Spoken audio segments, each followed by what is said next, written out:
GST के slab कम होने से भी जो बड़े पैमाने पर महंगाई बढ़ी थी, जिन्होंने मुनाफाखोरी की थी, मुनाफाखोरी नहीं रुकेगी। जिन्हें मुनाफा कमाने की आदत पड़ गई है वो मुनाफा वही कमाएंगे। डीएपी इसलिए नहीं मिल रही है कि उसमें पीडीए शब्द है। देश में आपने सभी राजनेताओं का सम्मान किया है, लेकिन कुछ ऐसे विधायक या मुख्यमंत्री जो अमर्यादित भाषा का प्रयोग करते हैं, क्या कहोगे सर? चुनाव को अब 1 साल के लगभग दिन बचे हैं। उत्तर प्रदेश का चुनाव 1 साल के अंदर या 1 साल का आसपास समय बचा है सरकार के पास। और अब तक अभी हम लोगों ने जो बजट देखे हैं उत्तर प्रदेश सरकार के, 9 बजट देख चुके हैं। आखिरी बजट आना है जो अब आ जाएगा आने वाले समय में। दिल्ली की सरकार तीसरी बार चल रही है। हाल ही में हमें और आपको देखने को मिला कि एक ऐसा कानून जीएसटी जब लागू किया गया था तो ये बात कही गई थी कि व्यापार बढ़ेगा।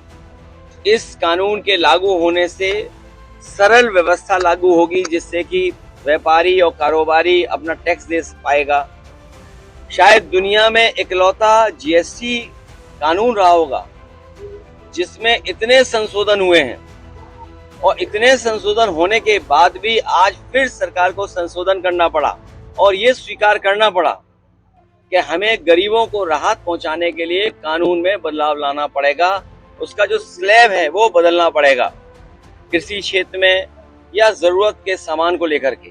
तो सवाल ये है कि जीएसटी लागू होने से लेकर के अब तक आखिरकार सरकार ने किसको मुनाफा कमाने दिया? ये कौन लोग थे जो मुनाफा बेवजह कमा रहे थे? और याद रखना, कानून के और स्लैब के कम हो जाने से ये जो मुनाफा कमाने की जो आदत पड़ गई है वो मुनाफा कम नहीं होगा, महंगाई कम नहीं होगी।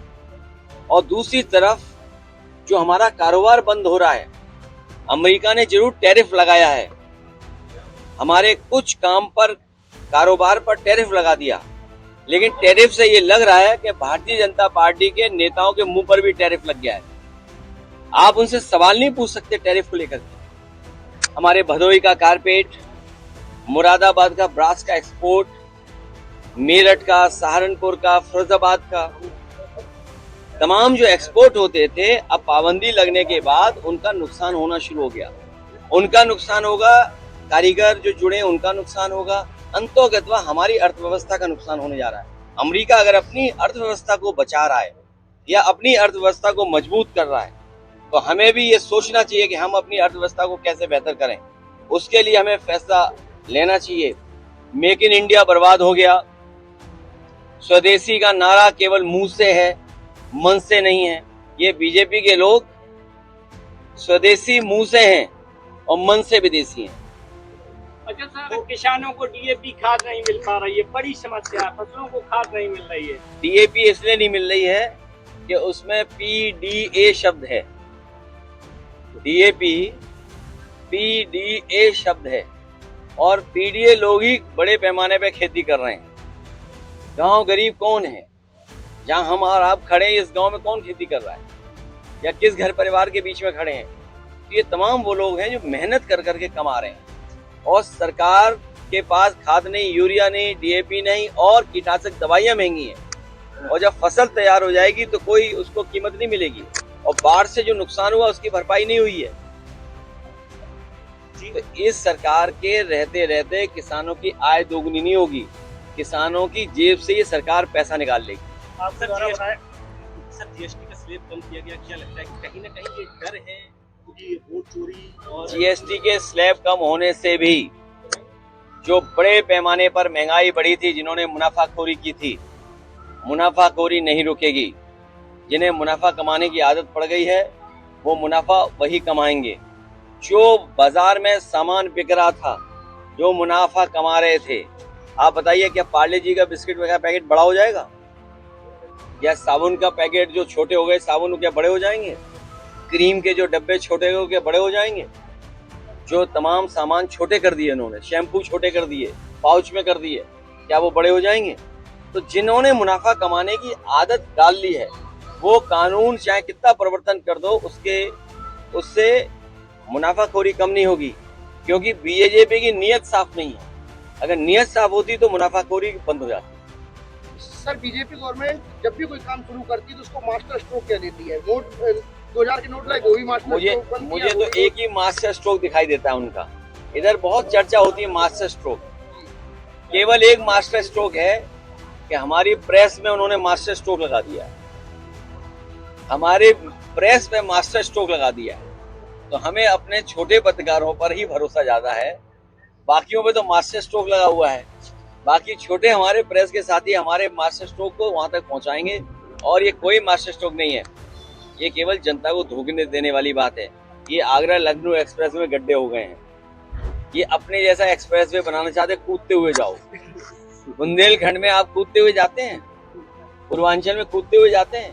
तो ये सरकार चाहती है कि जिस तरीके से उन्होंने एक्सप्रेस बनाया था कूदते हुए जाने के लिए, वैसे ही आपका हो जाए कूदते हुए जाने के लिए। इसलिए जानबूझ करके समाजवादियों का अच्छा काम बर्बाद कर रहे हैं। आप बताओ, जीएसटी हट गई, बिजली आ गई क्या? नहीं आई। महंगी बिजली कम हो गई क्या? तो सोचिए आप। कल लिखाना स्टेडियम आपके द्वारा बनाया हुआ उसमें टी20 का फाइनल था जहाँ इंडिया पहुंचे थे। उनका कहना था अब दो टीमें हैं उसकी जगह 4 टीमें बन जाए तो और युवाओं को मौका मिलेगा। देखिए, हमारे मुख्यमंत्री जी को पता ही नहीं है। 2 की 4 बना लो, 4 की 6 बना लो, 6 की 8 बना लो, पता नहीं क्या बात है। जब जब मुख्यमंत्री जाते हैं उस एकाना स्टेडियम में, जनता भाग जाती है वहां से। जनता नहीं रहती उस स्टेडियम में। जैसे ही जनता को पता लगता है कि हमारे मुख्यमंत्री जी मैच देखने आ रहे हैं, सब जनता हट जाती है। और मैं कहूंगा आपसे, अगर स्टेडियम भरा हुआ रहा हो तो उसकी फोटो दिखाओ, और मुख्यमंत्री जाने के बाद खाली रहा हो तो उसकी फोटो दिखाओ। कम से कम आप पर मास्टर स्ट्रोक नहीं लगेगा। 3 चक्कों के बाद सर मुख्यमंत्री जी शॉट नहीं खेल पाए थे। नहीं, वो पुरानी बात है। मैं नई बात बता रहा हूँ आपको कि जब मुख्यमंत्री जी स्टेडियम जाते हैं, क्योंकि कुछ तो बनाया नहीं उन्होंने, ये समाजवादियों का बना हुआ है। मान लीजिए सैफई का चालू हो जाता, यहाँ भी मैच संभव होता, लेकिन न चालू कर रहे हैं न कोई मैच करा रहे हैं। और फिर जब वहां पर जाते हैं स्टेडियम में तो जनता चली जाती है वहां से, कोई खाली रहता है स्टेडियम। सोचिए, मुख्यमंत्री जी के जाने के बाद स्टेडियम खाली, तो टीम बढ़ाने से क्या फायदा है?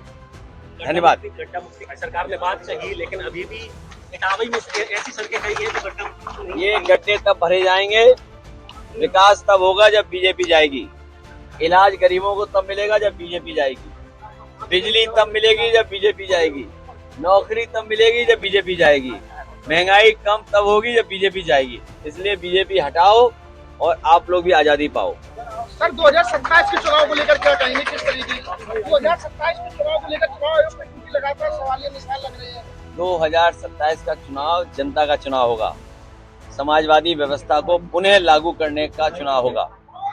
और भारतीय जनता पार्टी जिन्होंने संस्थाओं को बर्बाद किया है, उनको लोकतंत्र में जो व्यवस्था है वोट डालने की, वो एक एक वोट भारतीय जनता पार्टी को हटा देगा। जब बीजेपी जाएगी तो लोकतंत्र सुरक्षित होगा, बीजेपी जाएगी तो संविधान सुरक्षित होगा, बीजेपी जाएगी तो आरक्षण बचेगा, बीजेपी जाएगी तो महंगाई बचेगी, बीजेपी जाएगी तो हमारे आपके लोगों को सम्मान मिलेगा। आउटसोर्सिंग को लेकर आप क्या कहेंगे? अब मुख्यमंत्री जी को आउटसोर्स करने की जरूरत है।